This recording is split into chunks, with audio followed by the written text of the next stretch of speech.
नमस्कार, झारखंड समाचार में आप सबों का स्वागत है। आइए जानते हैं झारखंड की छोटी बड़ी मुख्य खबरों को।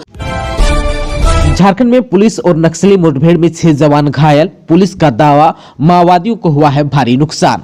झारखंड में पुलिस बलों की नक्सलियों के साथ बुधवार को मुठभेड़ हो गई। इसमें पुलिस बल के 6 जवान भी घायल हो गए। घायल पुलिसकर्मियों के नाम अजय लिंडा, शाहरुख खान, भरत सिंह राय, मुकेश कुमार सिंह, आलोक दास और बीरपाल सिंह तोमर है। मुठभेड़ नक्सल प्रभावित पश्चिमी सिंहभूम जिला के टोंटो थाना क्षेत्र स्थित जंगल में हुई। पुलिस का दावा है कि माओवादियों को भारी नुकसान भी हुआ है।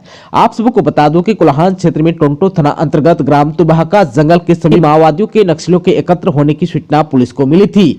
पुलिस को सूचना मिली थी कि उग्रवादी किसी बड़ी घटना को अंजाम देने की तैयारी कर रहे हैं। इसके बाद पश्चिमी सिंहभूम जिला की पुलिस ने सुरक्षा बलों के साथ मिलकर उग्रवादियों के खिलाफ कार्रवाई की रणनीति बनाई। इधर एक संयुक्त अभियान दल गठित कर बुधवार को दोपहर में करीब 1 बजे पुलिस सर्च ऑपरेशन पर निकली थी। इसके बाद पुलिस एवं सुरक्षा बलों को देखते हुए नक्सलियों ने अंधाधुंध फायरिंग शुरू कर दी। इसी दौरान माओवादियों ने आईडी को भी विस्फोट कर दिया। इधर पुलिस बल ने भी आत्मरक्षा में जवाबी कार्रवाई शुरू कर दी। पुलिस बल को भारी पड़ता दे माओवादी घने जंगलों में भाग गए। पुलिस ने बताया कि पुलिस और नक्सलियों के बीच आधा घंटे तक मुठभेड़ हुई। इस दौरान दोनों ओर से लगभग आधा घंटे तक फायरिंग होती रही। फायरिंग में 6 पुलिसकर्मी को स्प्लिंटर लगने से घायल हो गए। पुलिस बल ने त्वरित कार्रवाई करते हुए पुलिस मुख्यालय एवं सीआरपीएफ झारखंड सेक्टर के सहयोग से हेलीकॉप्टर के जरिए घायल जवानों को तत्काल एयरलिफ्ट कर रांची ले जाया गया। सभी जवानों को रांची में इलाज चल रहा है।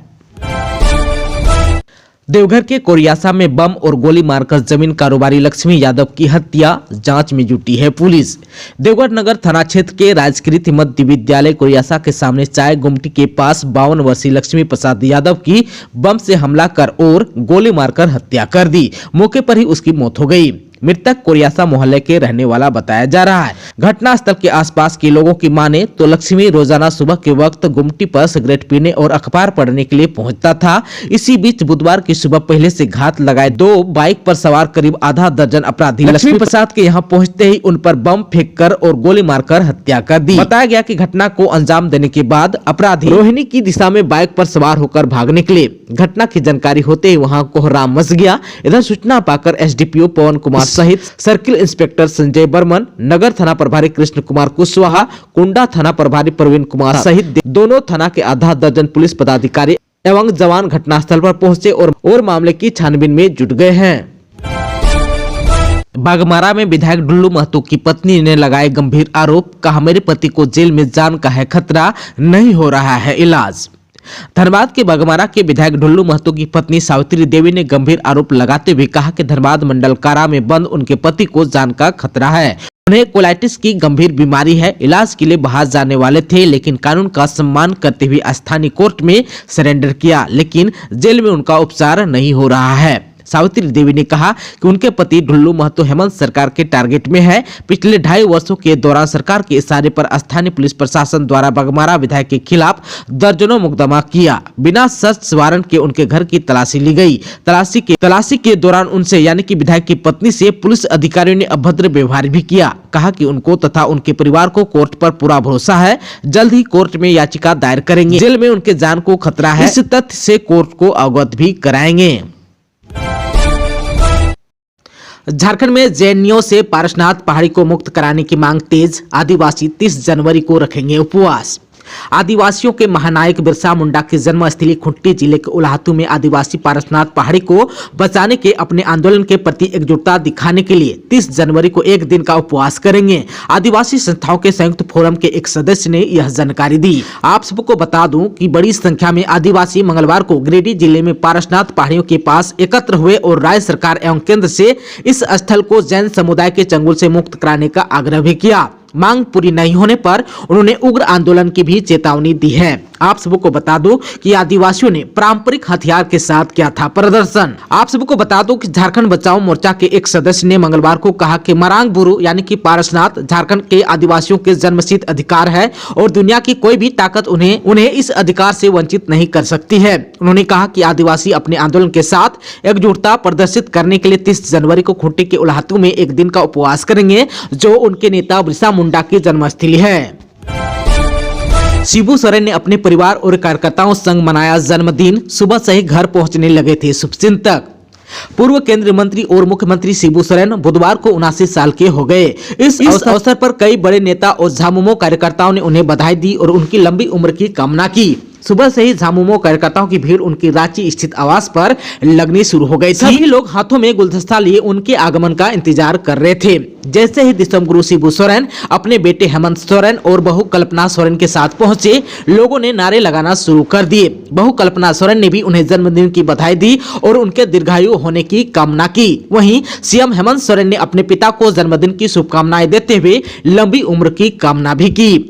सीएम ने कहा कि आज कार्यकर्ता पूरे राज्य में धूमधाम से उनका जन्मदिन मना रहा है। आज जो है गुरुजी के आशीर्वाद से ही राज्य में एक मजबूत सरकार चल रही है और अनेक जन कल्याणकारी योजनाएं चल रही है। जो सपना गुरुजी ने देखा है उसे पूरा करने के लिए हम संकल्पित हैं। इस अवसर पर झामुमो के महुआ मांझी सुप्रियो भट्टाचार्य समेत कई बड़े नेता मौजूद थे। आप सबको बता दूं कि शिबू सोरेन का नमेरा गांव में हुआ था जन्म। रामगढ़ जिला के नमेरा गांव में 11 जनवरी 1944 को जन्मे शिबू सोरेन 1970 से राजनीतिक गतिविधियों में सक्रिय हुए। आदिवासी नेता के तौर पर राजनीतिक में दस्तक दी। महाजनों के खिलाफ धान काटो आंदोलन चलाया। वहीं 1972 में झारखंड मुक्ति मोर्चा का गठन किया। वर्ष 1980 के लोकसभा चुनाव में दुमका से जीत हासिल की, लेकिन 1977 के चुनाव में टुंडी विधानसभा से चुनाव हार गए थे। लेकिन 1980 के बाद 8 बार दुमका लोकसभा क्षेत्र से सांसद बने। मुख्यमंत्री हेमंत सोरेन ने लॉन्च किया हमीन कर बजट पोर्टल। सर्वश्रेष्ठ सुझाव देने वालों को किया जाएगा सम्मान। सीएम हेमंत सोरेन ने मंगलवार को झारखंड मंत्रालय में हमीन कर बजट पोर्टल और मोबाइल ऐप का उद्घाटन किया। इस पोर्टल एवं मोबाइल ऐप से आम नागरिक भी आगामी राज्य बजट 2023-24 से संबंधित अपना सुझाव राज्य सरकार को भेज सकेंगे। राज्य का बजट कैसा होना चाहिए, इसको लेकर अपना महत्वपूर्ण सुझाव 20 जनवरी तक ऑनलाइन पोर्टल हमीन कर बजट के माध्यम से भेज सकेंगे। आप सबको बता दूं कि 3 सर्वश्रेष्ठ सुझाव देने वाले व्यक्तियों को राज्य सरकार द्वारा सम्मानित भी किया जाएगा। उद्घाटन के मौके पर मंत्री रामेश्वर उरांव, मंत्री बन्ना गुप्ता, मुख्य सचिव सुखदेव सिंह, विकास आयुक्त अरुण कुमार सिंह, मुख्यमंत्री के प्रधान सचिव राजीव अरुण इक्का, प्रधान सचिव वित्त विभाग अजय कुमार सिंह, प्रधान सचिव राजस्व निबंधन एवं भूमि सुधार विभाग के सोन, मुख्यमंत्री के सचिव विनय कुमार चौबे, सचिव आपदा प्रबंधन विभाग अमिताभ कौशल, श्रम सचिव राजेश शर्मा, निदेशक राजस्व निबंधन एवं भूमि सुधार उमाशंकर सिंह सहित अन्य पदाधिकारी भी उपस्थित थे। झारखंड के 20 लाख हरा राशन कार्डधारी लगा रहे हैं पीडीएस दुकानों के चक्कर। कई महीनों से नहीं मिला है योजनाओं का लाभ। झारखंड सरकार की ओर से 20 लाख गरीबों को हरा राशन कार्ड तो जारी कर दिया, लेकिन 6 माह से इन्हें राशन नहीं मिल रहा है। लाभुक केवल हरा राशन कार्ड लेकर पीडीएस दुकानों की चक्कर लगा रहे हैं। बताया जा रहा है कि एफसीआई द्वारा चावल देने से इनकार करने की वजह से यह दिक्कत हो रही है। आप सबको बता दूं कि राज्य सरकार ने जनवरी 2021 से झारखंड राज्य खाद्य सुरक्षा योजना लागू की थी। इसके तहत खाद्य सुरक्षा अधिनियम से जुड़े 15 लाख लाभुकों को 1 रुपए प्रति किलो की दर से 5 किलो चावल प्रति माह उपलब्ध कराया जा रहा था। पिछले अगस्त माह में सरकार ने 5 लाख और गरीबों को इस योजना से जोड़ा, यानी कि अब राज्य में इस योजना के लाभुकों की संख्या बढ़कर 20 लाख हो गई।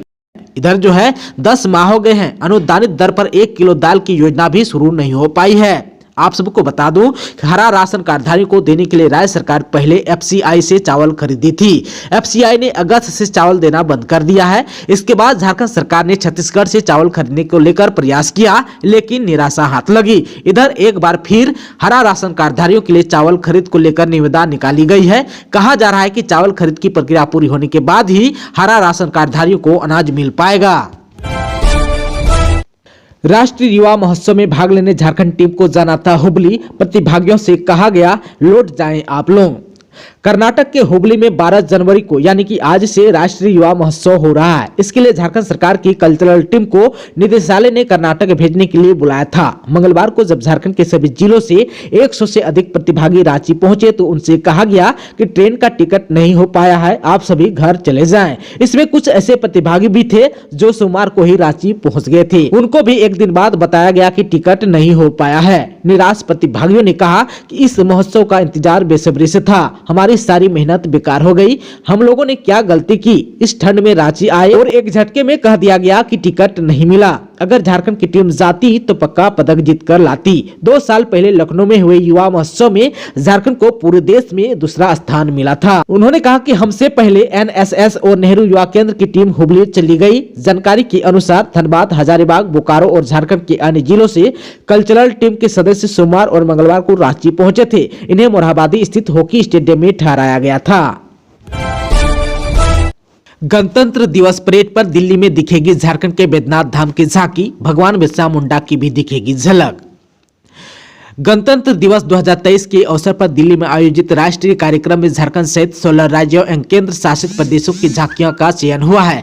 केंद्र सरकार ने इसके लिए सभी राज्यों एवं केंद्र शासित प्रदेशों से झांकियों का प्रारूप मांगा था। विभिन्न चरणों की चयन प्रक्रिया के बाद केवल 16 राज्यों एवं केंद्र शासित प्रदेशों की झांकी का दिल्ली में आयोजित राष्ट्रीय कार्यक्रम में प्रदर्शन को लेकर चयन हुआ। झारखंड की झांकी के प्रारूप की चयन प्रक्रिया में पदाधिकारियों द्वारा सराहा भी गया। नई दिल्ली में 19 जनवरी 2023 तक सभी चयनित राज्यों की झांकी को तैयार कर लेना है एवं पूरे परिधान के साथ 23 जनवरी 2023 को इसका रिहर्सल भी करा लिया जाना है।